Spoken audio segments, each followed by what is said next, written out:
स्वागत है आप सभी का आपके इस YouTube चैनल फिजिक्स हब में। तो जैसा कि हमने पिछले लेक्चर में पढ़ा था कि रेक्टेंगुलर ग्लास स्लैब से रिफ्रैक्शन कैसे होता है। इसके बाद में हमने वीडियो के लास्ट पार्ट में पढ़ा था कि रियल डेप्थ और अपीयरेंट डेप्थ क्या होता है। तो इस वीडियो में हम पढ़ेंगे क्रिटिकल एंगल क्या होता है और टोटल इंटरनल रिफ्लेक्शन क्या होता है। दो इम्पॉर्टेंट टॉपिक्स हैं, एक क्रिटिकल एंगल क्या होता है और टोटल इंटरनल रिफ्लेक्शन क्या होता है। तो आइए सबसे पहले हम देखते हैं क्रिटिकल एंगल।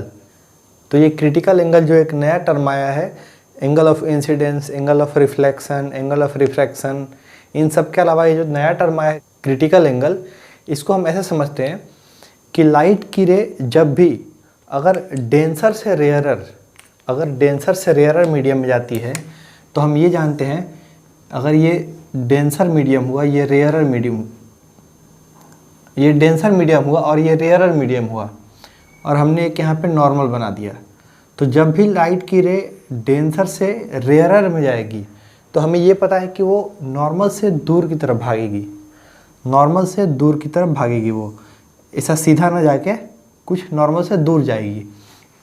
तो इस डायग्राम को देखने से हमें एक चीज़ ये क्लियर हो रहा है कि अगर एंगल ऑफ इंसिडेंस मान लेते हैं हम, वो अगर 35 डिग्री है, अगर 35 डिग्री है तो एंगल ऑफ रिफ्रैक्शन जो है वो देख के भी पता लग रहा है और ऐसे भी पता लगना चाहिए कि एंगल ऑफ रिफ्रैक्शन 35 से तो ज़्यादा ही होगा, ये 35 से इतना ज़्यादा होगा।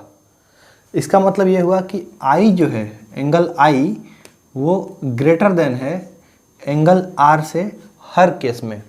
कब? जब लाइट की रे डेंसर से रेयरर में जा रही है तो जैसे जैसे ये एंगल बढ़ता जाएगा, अगर ये एंगल बढ़ता जाए और 35 से कुछ नीचे और नीचे आए और नीचे आए तो यहाँ आएगा, ऐसे रिफ्लेक्ट होगा। तो एक कंडीशन ये आएगी जब एंगल ऑफ इंसिडेंस के लिए एंगल ऑफ रिफ्रैक्शन जो है वो 90 डिग्री हो जाएगा। एंगल ऑफ इंसिडेंस कुछ होगा आई डैश, उसके लिए एंगल ऑफ रिफ्रैक्शन जो है वो 90 डिग्री हो जाएगा। मतलब कि वो जो इमर्जेंट रे है वो इंटरफेस के पैरेलल जाएगी। ऐसा हो सकता है ना? ऐसा तो पॉसिबल है कि एक केस ऐसा आएगा जहाँ पे angle of incidence I dash के लिए या समथिंग आई के लिए वो एंगल ऑफ रिफ्रैक्शन जो है ये वो 90 डिग्री के इक्वल हो जाएगा।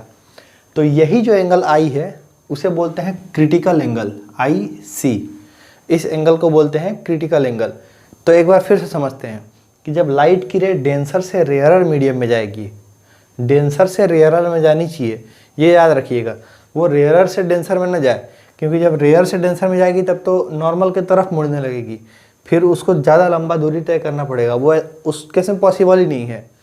तो ये ध्यान रहे कि जब लाइट की रे डेंसर मीडियम से रेयरर मीडियम में जाएगी तभी ये क्रिटिकल एंगल एग्जिस्ट करेगा।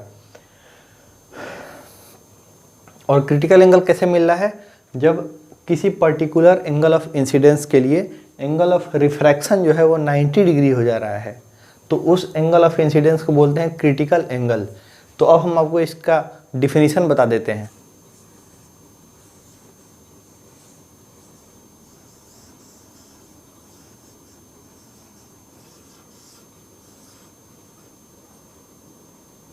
तो ये है क्रिटिकल एंगल का डिफिनीशन कि the angle of incidence for which angle of refraction becomes 90 degree. मतलब कि जिस एंगल ऑफ इंसिडेंस पे अगर एंगल ऑफ रिफ्रैक्शन 90 डिग्री हो जा रहा है, अगर वो लाइट सीधी आके ऐसे निकल जा रही है तो उस एंगल को बोलेंगे क्रिटिकल एंगल। तो वो एंगल ऑफ इंसिडेंस क्या होगा? Critical angle. और इस क्रिटिकल एंगल को डिनोट कैसे करते हैं? क्रिटिकल एंगल को आई सी से डिनोट करते हैं हम लोग। पहले एंगल ऑफ इंसिडेंस को आई से डिनोट करते थे, लेकिन इस क्रिटिकल एंगल को आई सी से डिनोट करेंगे। तो ये तो हुआ क्रिटिकल एंगल। अब इसके आगे बढ़ते हैं हम लोग। इसके आगे बढ़ने का मतलब ये है कि अगर कंडीशन सेम हो, मतलब कि डेंसर टू रेयरर ही लाइट आ रही है, रेयर से डेंसर नहीं जा रही है, अगर डेंसर से रेयर ही आ रही है और angle of incidence critical angle से भी बढ़ जाए, मतलब कि वैसा एंगल बन जाए कि जब लाइट की रे, एक बार मैं इसे इरेज कर देता हूँ, वो एंगल ऑफ इंसिडेंस ऐसा हो जाए, ये हो गया नॉर्मल, ये एक डेंसर मीडियम, ये एक रेयरर मीडियम, ठीक है, ये मतलब कुछ एयर हो गया, ये कुछ सॉरी ये मतलब कुछ वाटर हो गया और ये एयर हो गया, ठीक। ये दो मीडियम हो गए। अब कंडीशन वही था, अगर ये क्रिटिकल एंगल है, ये है हमारा क्रिटिकल एंगल जिस पे एंगल ऑफ रिफ्रैक्शन क्या होता है 90 डिग्री का, ये क्रिटिकल एंगल हुआ IC, ये एंगल ऑफ रिफ्रैक्शन जो है ये 90 डिग्री हुआ, ठीक है। अब इसको हम आगे प्रोसीड करें, अगर इस एंगल ऑफ इंसिडेंस को क्रिटिकल एंगल से भी ज़्यादा करें, अगर इसके नीचे आएगी तो विजुअल इंस्पेक्शन से हम ये बता सकते हैं कि जो लाइट की रे है वो उसी मीडियम में बाउंस बैक कर जाएगी। ये यहाँ से इसके या तो कुछ ऊपर ही आएगी, नीचे तो नहीं आने वाली है, क्योंकि क्रिटिकल एंगल पे जब वो सीधी हो गई तो उसके नीचे आने पर तो वो ऊपर ही जाएगी लाइट। तो इस केस को बोलते हैं टोटल इंटरनल रिफ्लेक्शन। यहाँ पे रिफ्रैक्शन नहीं है, यहाँ पे टोटल इंटरनल रिफ्लेक्शन है। अब हम इस रिफ्लेक्शन को पढ़ रहे हैं, टोटल इंटरनल रिफ्लेक्शन को पढ़ रहे हैं। तो बात ये आती है कि रिफ्रैक्शन के चैप्टर में रिफ्लेक्शन कहाँ से आया। अब इस रिफ्लेक्शन को हम लोग रिफ्लेक्शन वाले भी पढ़ सकते थे, लेकिन हम लोग उस चैप्टर में नहीं पढ़े। उस चैप्टर में नहीं पढ़ने का एक मेन कारण ये है कि उस चैप्टर को पढ़ते समय हमें बस एक ही मीडियम में लाइट को ट्रेवल कराना था, दो मीडियम में लाइट ट्रेवल नहीं कर रही थी। और टोटल इंटरनल रिफ्लेक्शन तभी होगा जब लाइट एक से दूसरे मीडियम में जाने की कोशिश करे या जाए, ठीक है। जैसे कि यहाँ पे वाटर से एयर में जा रही थी, डेंसर से रेयरर में जा रही थी। अब इस केस में रिफ्लेक्शन हो रहा है, तो रिफ्लेक्शन हो रहा है तो क्या रिफ्रैक्शन का लॉ लगेगा? बिल्कुल नहीं लगना चाहिए, क्योंकि जैसे ही रिफ्लेक्शन वर्ड आया तो हमें पता है कि यहाँ पे लॉ ऑफ रिफ्लेक्शन लगेगा। लॉ ऑफ रिफ्लेक्शन का सेकंड लॉ जो angle of incidence is equal to angle of reflection, हमने पढ़ा था कि angle of incidence is equal to angle of reflection. तो अब इस केस में जैसे ही एंगल क्रिटिकल एंगल से ज़्यादा हुआ वहाँ पर रिफ्लेक्शन का लॉ लगना शुरू हो जाएगा, मतलब कि आई जो है वो फिर से इक्वल हो जाएगा आर के, आई जो है आर के इक्वल हो जाएगा। तो इस केस को बोलते हैं हम लोग टोटल इंटरनल रिफ्लेक्शन, कि जब लाइट की रे उसी मीडियम में बाउंस बैक कर जाए, इस केस को बोलेंगे टोटल इंटरनल रिफ्लेक्शन। अब यहाँ पे एक मेन वर्ड आता है सोचने को कि टोटल क्यों? इंटरनल रिफ्लेक्शन तो हम समझते हैं, अब रिफ्लेक्शन, अब हमने ये भी पढ़ा है ये एक ट्रांसपेरेंट मीडियम है। ये ध्यान देना होगा कि ये ग्लास नहीं है, हमने इसकी कोटिंग नहीं की है। हम हमेशा से ये बात करते आए हैं कि जब भी वो मीडियम ट्रांसपेरेंट नहीं होगा तो उसके नीचे ऐसे ऐसे कोटिंग की होगी, मतलब कि लाइट इस साइड नहीं आ सकती है। तो ये ट्रांसपेरेंट मीडियम है, ये ध्यान देना होगा हमें। तो जब हम ये भी जानते हैं कि जब भी लाइट की रे ट्रांसपेरेंट मीडियम पे जाती है तो उसका कुछ पार्ट रिफ्रैक्ट होता है और कुछ ही पार्ट रिफ्लेक्ट होता है। ऐसा हमें पता है कि कुछ ही पार्ट रिफ्लेक्ट होता है। यहाँ पे टोटल वर्ड क्यों यूज किया गया? केवल रिफ्लेक्शन बोल सकते थे, इंटरनल रिफ्लेक्शन, लेकिन नहीं, यहाँ पे टोटल वर्ड इसलिए यूज किया गया है क्योंकि इस केस में जब angle of incidence critical angle से ज़्यादा हो जाता है तो इस केस में जितनी भी लाइट आती है वो टोटल की टोटल लाइट उसी मीडियम में बाउंस बैक कर जाती है, भले ही वो ट्रांसपेरेंट मीडियम के ट्रांसपेरेंट इंटरफेस पे क्यों न फॉल हो। अगर उस पर भी इंसिडेंस हो रही है तो भी उसकी जो टोटल लाइट है वो रिफ्लेक्ट बैक हो जाएगी उसी मीडियम में। इसको बोलते हैं टोटल इंटरनल रिफ्लेक्शन। तो आई होप ये कॉन्सेप्ट आपको समझ में आ गया होगा। अब हम इसके डिफिनीशन से आपको रूबरू कराते हैं कि इसका एक्चुअल डिफिनीशन क्या है। अभी तो हमने ये समझाया कि टोटल इंटरनल रिफ्लेक्शन है क्या। ये वही है कि जब angle of incidence critical angle से बड़ा हो जाए, क्रिटिकल एंगल पे तो 90 डिग्री, अब उससे भी जब बड़ा हो जाए 90 डिग्री से बड़ा, तो उस केस में जितनी भी लाइट आती है उसी मीडियम में बाउंस बैक कर जाती है। ये लॉजिकली भी देख सकते हैं आप और ये प्रूफ भी कर सकते हैं आप।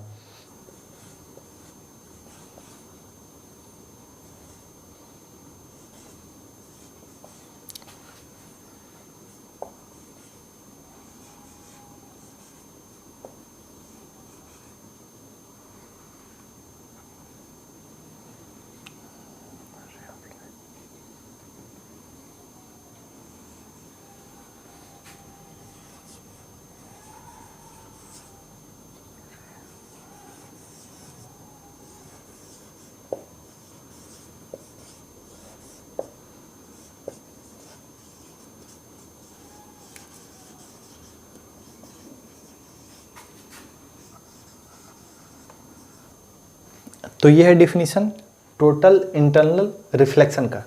इसको एक बार मैं डिक्टेट कर देता हूँ, थोड़ा बड़ा सा डिफिनीशन, डरना नहीं है इससे, अभी मैं इसको समझाऊंगा। अभी the phenomenon in which a ray of light travelling from denser to rarer medium, ये इसको अंडरलाइन करने वाली बात है कि denser to rarer medium get fully reflected just because angle of incidence is greater than critical angle. ये इतनी सी बात है बस। इसमें यही लिखा हुआ है कि वैसी फेनोमेना जिसमें लाइट की रे जो ट्रेवल कर रही है डेंसर टू रेयरर, उसका फुल्ली रिफ्लेक्शन होता है कब? जब उसका एंगल ऑफ इंसिडेंस जो है वो क्रिटिकल एंगल से बड़ा हो जाता है तब। जो बात मैंने अभी आपको पहले बताई थी उसी को बस मैंने ये लिखा हुआ है, यही है डिफिनीशन उसका। कोई बड़ा ऐसे देख कर डालना नहीं कितना बड़ा है डिफिनीशन, ये बस सिंपल सी भाषा में यही लिखा हुआ है कि एंगल ऑफ इंसिडेंस के क्रिटिकल एंगल से बड़े होने के चलते जो light denser to rarer medium में ट्रेवल कर रही थी उसका फुल्ली बाउंस बैक हो गया, मतलब फुल्ली रिफ्लेक्शन हो गया। उसी प्रोसेस को, उसी फेनोमेना को बोलते हैं टोटल इंटरनल रिफ्लेक्शन। अब ये टोटल इंटरनल रिफ्लेक्शन होता कहाँ है? अभी तो हमने ये पढ़ लिया है ऐसा टोटल इंटरनल रिफ्लेक्शन, अब हमें डेली लाइफ में भी तो देखना है, समझना भी तो है। तो इसका सबसे सिंपल एग्जाम्पल है, सबसे अच्छा एग्जाम्पल है, और वो आप भी जानते हो, हीरे का चमकना। हीरा कैसे चमकता है, कभी आपने सोचा इस बारे में? इस टोटल इंटरनल रिफ्लेक्शन के चलते ही उस हीरे में इतनी चमक आती है। एक इसका और एग्जाम्पल है ऑप्टिकल फाइबर, लेकिन वो तो मतलब थोड़ा समझने में कॉम्प्लिकेटेड होगा। लेकिन हीरा, ये जो सिंपल सा एग्जाम्पल है ना, ये सारे लोग जानते हैं कि हीरे की चमक, वो बात ही अलग होती है उसकी। इसी प्रोसेस के चलते हीरे में इतनी चमक आती है। अब हम बताते हैं आपको कि हीरे में चमक क्यों आती है और एक शीशे में चमक क्यों नहीं आती है। अब हम यहाँ पे दो सेम टाइप की ज्योमेट्री बनाते हैं।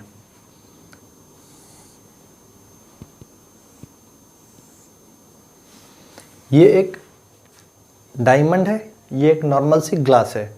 इसको हम लिख देते हैं, ये डायमंड है, ये एक नॉर्मल सा ग्लास है। ठीक, ये हम मान के चलते हैं कि इन दोनों की कटिंग सेम की गई है, लेकिन फिर भी एक हीरा जो है वो ज़्यादा चमक होती है उसके अंदर, और एक ग्लास के अंदर उतनी चमक नहीं होती है। ऐसा क्यों?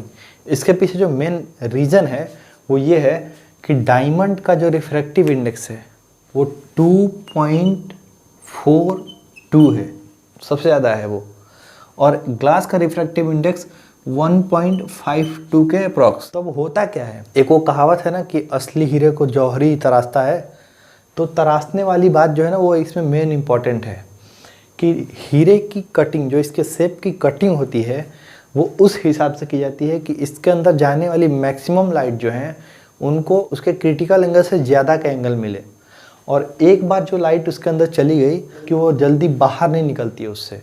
जबकि ग्लास के अंदर ऐसा नहीं है, ग्लास के अंदर भी कटिंग वही की गई है, लेकिन इसका रिफ्रैक्टिव इंडेक्स जो है ना वो कम है हीरे से। इसका रिफ्रैक्टिव इंडेक्स हीरे से कम है, इसलिए इसके अंदर की जो लाइट जाती है इसके अंदर, अगर मान लीजिए इसके अंदर एक लाइट गई तो हीरे में होता क्या है कि उसी लाइट को वो 10, 12, 15 बार ऐसा शेप कटा हुआ होता है, और उसकी रिफ्रैक्टिव इंडेक्स अलाउ करती है कि वो सेम लाइट की रे जो है वो 10, 12, 15 बार ऐसे रिफ्लेक्ट होती है, तब जाके बाहर निकलती है। तो जितना ज़्यादा रिफ्लेक्शन होगा, जितनी ज़्यादा लाइट उसके अंदर चमकेगी। और यही इसमें क्या होता है, ये यहाँ से ऐसे गया, अगर कोई लाइट की रे ऐसा ही सीधे आई, यहाँ गई तो यहाँ से बाहर निकल जाती है। तो ग्लास में यही होता है कि लाइट आई पहले सरफेस पे तो ठीक है, क्रिटिकल एंगल से ज़्यादा हो तो रिफ्लेक्ट हो गई, लेकिन दूसरे सरफेस पे जाते जाते उसकी लाइट बाहर इमर्ज कर जाती है, बाहर वो निकल जाती है। तो हीरे का चमकना और ग्लास का न चमकना, इसके पीछे सबसे बड़ा कारण यही है। और दूसरा जो मेन कारण है हीरे के चमकने का वो ये है कि डायमंड का जो क्रिटिकल एंगल है वो बस केवल 24 डिग्री है, कि अगर वो नॉर्मल से 24 डिग्री का भी एंगल बनाती है तो वो क्रिटिकल एंगल हो गया, और अगर 24 से ज़्यादा हुआ तो मैक्सिमम लाइट्स जो है वो 24 से ज़्यादा आती हैं इसके ऊपर। तो 24 के बाद वाली जितनी लाइट्स हैं वो सारी इसके लिए टोटल इंटरनल रिफ्लेक्शन का काम करती हैं। वो सारी लाइट्स इसके अंदर जाके टोटल इंटरनल रिफ्लेक्शन के रूप में बार बार रिफ्लेक्ट होती हैं, जिससे इसकी चमक ज़्यादा बढ़ जाती है।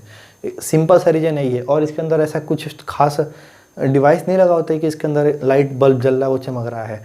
बस इसका एक तो इसका रिफ्रैक्टिव इंडेक्स, मतलब इसकी डेंसिटी बहुत ज़्यादा होती है, और दूसरा इसका जो शेप है वो इसको अलाउ करता है, इसकी ऑप्टिकल डेंसिटी जो है वो इसको अलाउ करती है कि बस 24 डिग्री के पास ही उसका क्रिटिकल एंगल बनेगा और उसके बाद की जितनी भी लाइट्स आएंगी वो उसके लिए टोटल इंटरनल रिफ्लेक्शन का काम करेंगी।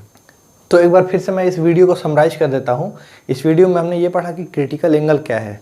क्रिटिकल एंगल वो एंगल है जिसके लिए एंगल ऑफ रिफ्रैक्शन जो है वो 90 डिग्री हो जाए, मतलब कि जो इमर्जेंट रे है वो इंटरफेस के पैरेलल निकल जाए, उससे सीधी होती हुई निकल जाए। उस एंगल को बोलते हैं क्रिटिकल एंगल।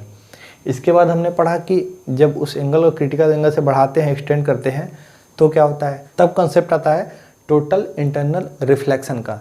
और ये रिफ्लेक्शन क्यों बोला गया ये हमने बता दिया आपको कि सारी जो लाइट्स हैं वो बाउंस बैक हो जाती हैं।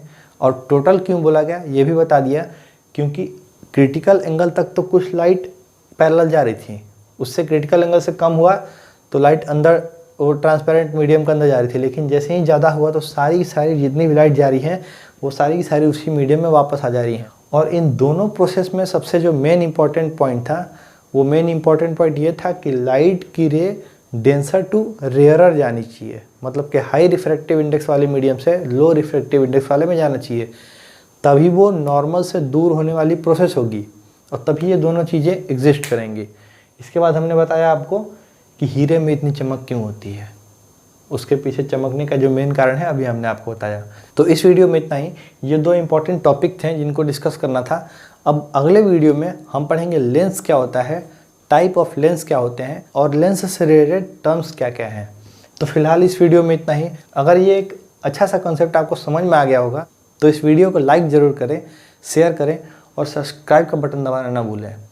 तो मिलते हैं अगले वीडियो में, तब तक के लिए धन्यवाद। Thank you.